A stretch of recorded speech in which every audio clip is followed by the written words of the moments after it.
नमस्कार दर्शक बंधु। विवादीय अभिनेत्री रानी पंडा को नहीं एक बड़ खबर सामना को आसी।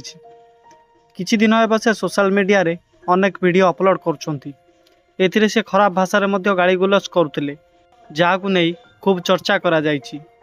दर्शक बंधु, रानी पंडा सबुबले दुखी लोक मानक सेवा करिथांती।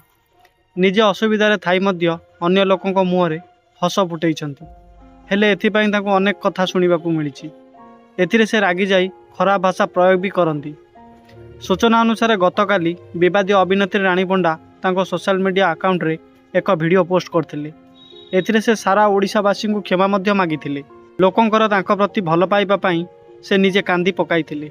से वीडियो रे कहिथिले कि मु भाषा प्रयोग करी खराब हेबा पई चाहू नाही। किछि खराब लोक माने मते एपरि करिबा पई बाध्य करूछंती। मु जानिछि मो वीडियो छोट छोट पिला माने मध्य देखुछंती। या द्वारा समाज खराब हेउची। हेले आपण माने कहतु मु एथिपाई कौन करिबी। मु जानिछि मो प्रति लोकंकर अनेक भल पाइबा रही। मु भी गोटे ब्राह्मण भद्र घर झील। यही यात्रा दुनिया रे प्रवेश करिबा परे मते अनेक किछि सुनिबाकू पड़िछि। मते एमाने एठाय रखिबाकू देई नांती। तेबे जदि मो खराब भाषा काहाकू कष्ट देइछि तेबे मु समस्तंकू क्षमा प्रार्थना करूछि। आजि ठारू रानी पंडा कहूछि जीवन रे केबे काहाकू एपरि खराब भाषा कहब नाही।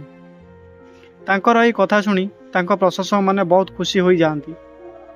लोकमानक सेवा पई रानी पंडा निजको उत्सर्ग करिसेंती। तांकर एभली चिंताधारा को समस्ते खूब प्रशंसा करती। रानी पंडा पई लोकंकर खूब भल पाइबा रही। एहाकू देखि रानी पंडा निजे कांदी पकाइथिले।